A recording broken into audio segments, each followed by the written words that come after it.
وطن ویران از یار است یا اغیار یا هر دو، مصیبت از مسلمان هاست یا کفار یا هر دو. همه دادی وطن خواهی زنند اما نمیدانم وطن خواهی و گفتار است یا کردار یا هر دو.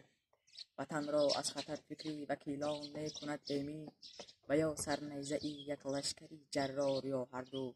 وطن را فتنه ای مستک نشینان داد بر دشمن و یا این مردمی بیدانشی بازار یا هر دو. کمندی بندگی برگردنی بیچارگان محکم، زیبندی سبحه شد یا رشته ای زنار یا هر دو. بنای ظلم استبداد صنفی مفتخور و ایران، زی چکش می کند یا داسی جوهردار یا هر دو.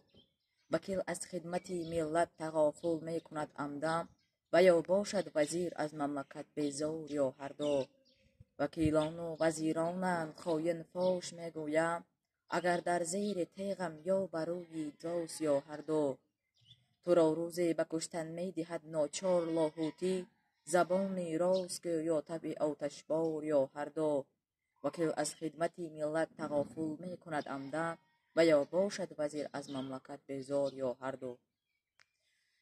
یعنی این شعر اساساً شعر ابوالقاسم لاهوتی بوده. این شعر را در وقت ایران یعنی می نویسد، زیرا یعنی ایران یعنی وکیل و وزیران ایران وطن خود را به دشمنان یعنی فاشیستان می فروشد و ابوالقاسم لاهوتی از این به غضب می آید و برای خدمتگاران و وزیران این شعر را ایجاد کرده است، زیرا که هیچ کس وطن خود را به دشمن نفروشد، زیرا وطن ما یعنی جای یعنی دویمی مادر یعنی مادر دویمی ما می باشد. ما باید وطنمون را عزیز